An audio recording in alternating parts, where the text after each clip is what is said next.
Uma dúvida, uma pergunta que eu venho recebendo nos últimos tempos: poxa, Vinícius, mas não era para o ouro estar reagindo agora, não era para ele estar se valorizando, por que ele está desvalorizando? Eu tenho uma coisa para te dizer: esse é um processo natural, esperado, já aconteceu várias vezes e não tira a atratividade do ouro. Na verdade, te mostra uma oportunidade de exposição se você entende toda a dinâmica que eu vou te mostrar nesse vídeo. Primeiro ponto que eu quero te falar aqui, eu quero te mostrar sobre o ouro, é para você analisar sob o ponto de vista de referência, né? Quando você olha sob o ponto de vista de referência, você vê que o desempenho do ouro está excepcional em 2022, né?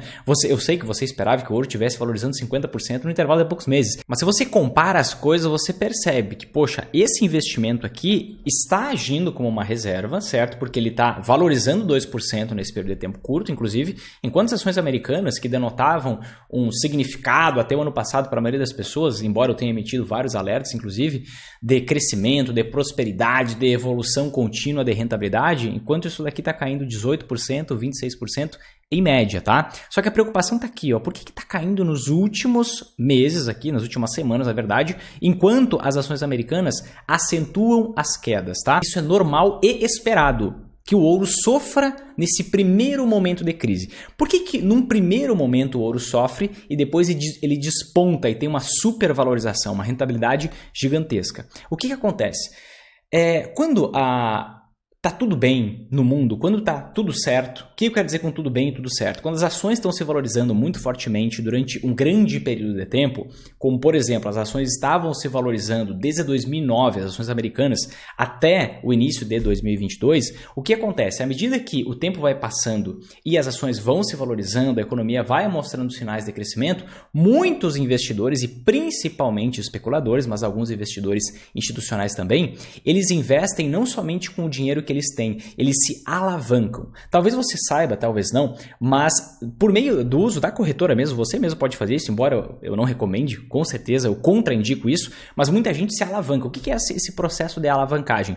É você ir lá, digamos que você tenha R$5.000 e você consegue se expor e investir com um patrimônio 20 vezes maior, que seria uma alavancagem de 1 para 20, por exemplo. Então você consegue, não precisa necessariamente ser nessa medida, estou dando apenas um exemplo, mas você consegue se expor com um patrimônio muito maior do que você tem. E aí você tem que colocar uma garantia, uma margem de garantia lá na corretora, para que você consiga fazer essa alavancagem. E aí, num momento onde a gente está tendo uma queda muito intensa no mercado acionário, vamos pensar, um ciclo de 11 anos de alta, mais do que isso, né? De 12 anos de alta nas ações americanas, muita gente alavancada, certo? Com um patrimônio maior do que ela realmente tem, uma queda muito forte nas ações americanas e, querendo ou não, repentina, porque é um processo de muito pouco tempo, já está caindo cerca de 20% ou mais do que isso, depende do índice que você pegar. Muitos investidores, eles foram estopados. O que significa isso, estopados? Chegou no limite máximo da queda que eles podem aguentar. Imagina o seguinte, imagine que você tem um patrimônio de 5 mil e você invista 100 mil, 20 vezes mais. Se você tiver uma queda de 5%, você perde todo o seu dinheiro. Então, basicamente vai acontecer um processo de chamada de margem. O que é uma chamada de margem? É quando a corretora liquida os teus investimentos, e em 2020, por exemplo, isso aconteceu e eu vi várias pessoas quebrando, falindo, justamente por usar esse processo de alavancagem, tá? Então, acontece num primeiro momento uma crise de liquidez no mercado. O que é isso, uma crise de liquidez?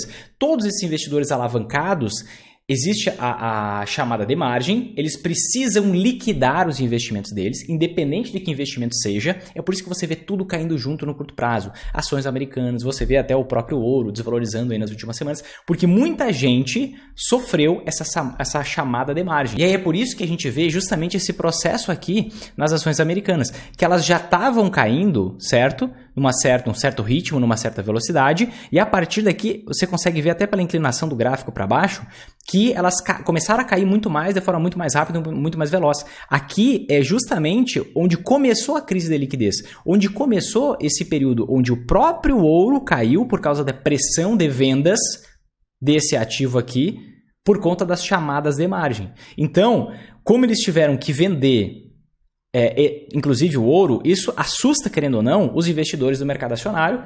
Eles acabam vendendo muito mais e se instaura um processo de, digamos assim, fortalecimento do momento de queda nas ações. É por isso que a gente vê essa queda mais abrupta nas ações. Mas o que eu quero te mostrar, que nesse primeiro momento, a desvalorização do ouro junto com a desvalorização das ações americanas é um processo normal, esperado e que já aconteceu várias vezes